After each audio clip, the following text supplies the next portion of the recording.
हार्दिक पांड्या ने अपने करियर की शुरुआत मुंबई इंडियंस के लिए ऑलराउंडर के तौर पर की थी और हार्दिक ने अपने दम पर मुंबई को तमाम मैच जिताए।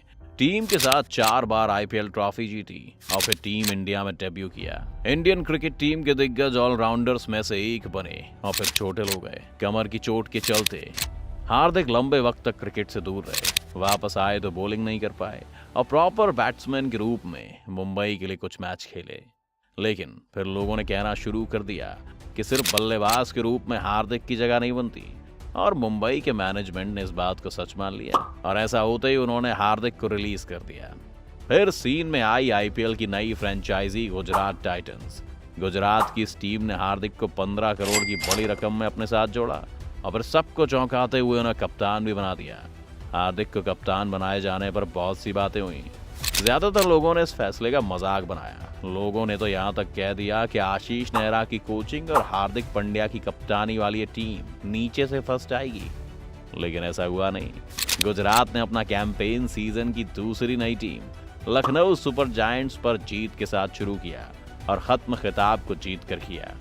अब यहाँ तक की कहानी सुनने में बहुत आसान और सीधी लगती है, लेकिन जिंदगी में कुछ भी हासिल करना इतना आसान नहीं होता जितना कि वो बाहर से दिखता है। विलन बनने की कहानी।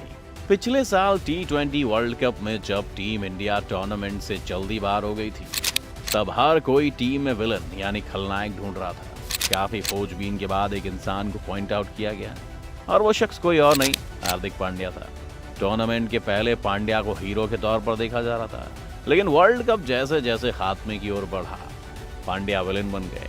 चयन समिति के अध्यक्ष चेतन शर्मा समेत कई लोगों से पांड्या ने वादे किए थे।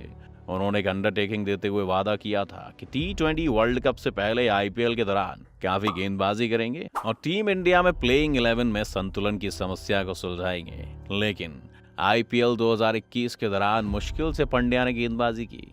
इसके बजाय उन्होंने वर्ल्ड कप में प्रदर्शन करने का वादा किया। हालांकि वहां भी उनकी बात बुरी तरह से पिट गई और आखिर में पांड्या पर विलन का ठप्पा लगा दिया गया।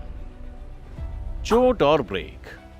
उस समय टीम इंडिया के सभी फॉर्मेट के कप्तान विराट कोहली और हेड कोच रवि ने पांड्या को सपोर्ट करते हुए अपनी प्रतिष्ठा को दांव पर लगा दिया था।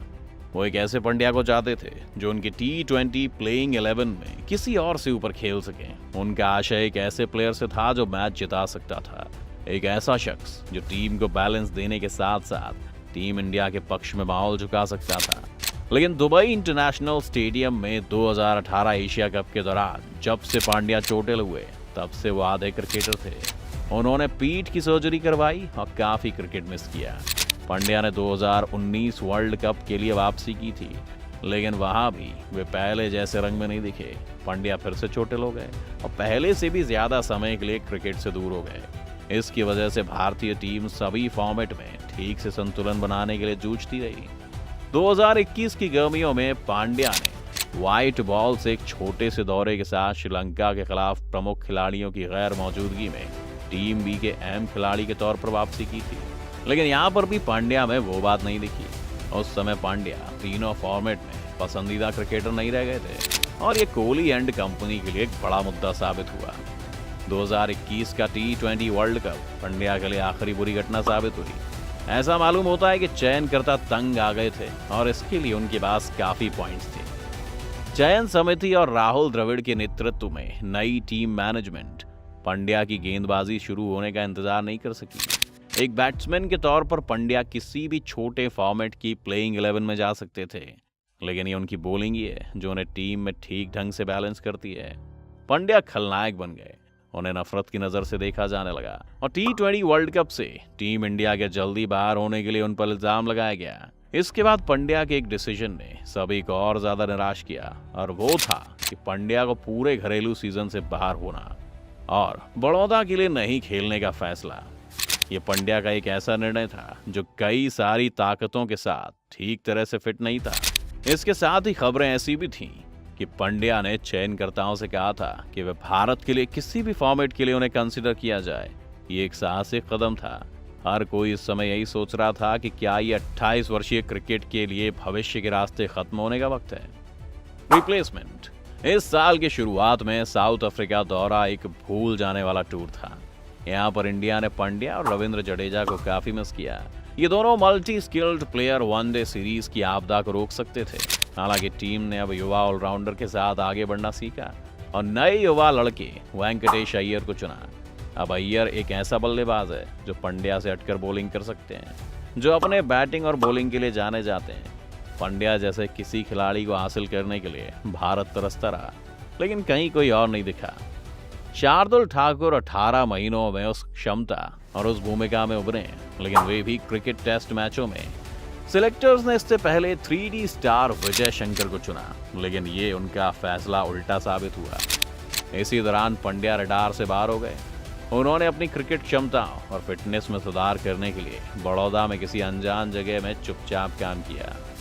IPL 2022 और गुजरात का भरोसा।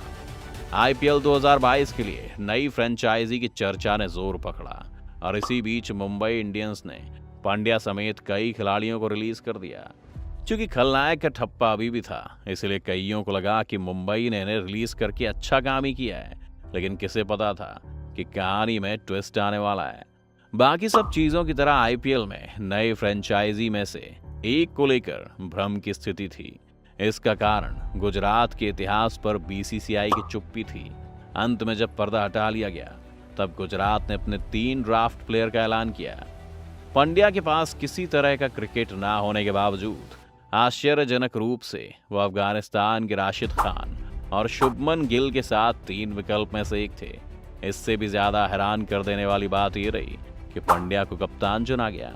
ये गुजरात द्वारा खेला गया एक दांव था, क्योंकि वे इस बात को जानते थे कि उन्हें एक लोकल लड़के की जरूरत है और इसके साथ ही उसमें सुपरस्टार वाला तड़का हो। लेकिन जहां तक कप्तानी देने का सवाल है, ऐसे में एक बड़ी कॉल थी। किसी ने कभी भी ये सोचा होगा कि जिस शख्स ने नवंबर 2021 से कम्पेटिटिव गेम नहीं खेला है, वो मार्च 2022 में जादू कर सकता है। लेकिन पंड्या को पूरा भरोसा था। उन्होंने सबके सामने वादा भी किया था कि वे बॉलिंग करेंगे।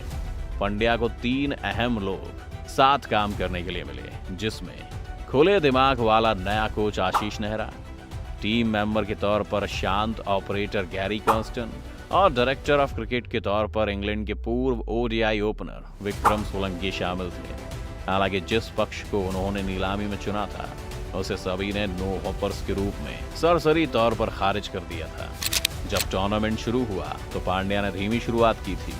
जैसे कि उन्होंने वादा किया था, वैसी गेंदबाजी उन्होंने नहीं की, लेकिन उनकी टीम ने शुरुआत तेज की। उन्होंने एक ऐसी टीम बनाई जो हमेशा जीतने का एक रास्ता निकाल लेती थी। हर बार एक नए हीरो निकल कर आए और लगभग हर बार उन्होंने अपने आप को कठिन परिस्थिति से बाहर निकाला। गुजरात के लिए बॉलिंग बड़ी ताकत बन गई और पूरे सीजन के दौरान सरप्राइज पैकेज कोई और नहीं, बल्कि उनके कप्तान हार्दिक पांड्या थे। सीजन के दौरान चोट के कारण पांड्या ने कुछ गेम्स मिस किए और सभी ने सोचा लो फिर से वही हो गया। लेकिन गुजरात को प्लेऑफ में पहुंचाने के लिए पांड्या ने समय पर वापसी की। ग्रैंड फिनाले की रात पांड्या एक बार फिर उभरे। इस बार पहले अपनी गेंदबाजी, फिर कप्तानी और फिर कम स्कोर वाले खिताबी मुकाबले में बल्ले के साथ कमाल कर दिया। 7 लंबे महीनों के बाद आखिरकार पांड्या की कहानी बतौर गुजरात के कप्तान खलनायक से नायक में बदलने के साथ अच्छी जगह पर समाप्त हुई। अब पांड्या चर्चा का विषय है और कुछ लोग तो ये भी चाहते हैं कि पांड्या दक्षिण अफ्रीका के खिलाफ आखिरी 2 मैचों में और फिर आयरलैंड के छोटे दौरे पर T20 की टीम इंडिया में कप्तानी करें। अब लोगों की ये चाहत पूरी हो गई है और हार्दिक को आयरलैंड के खिलाफ होने वाली सीरीज का कप्तान बना दिया गया है। आपको क्या लगता है कि वो अच्छे कप्तान बन सकेंगे या नहीं? हमें कमेंट में बताएं। वीडियो को लाइक करना और शेयर करना ना भूलें, साथ ही चैनल को सब्सक्राइब करना ना भूलें।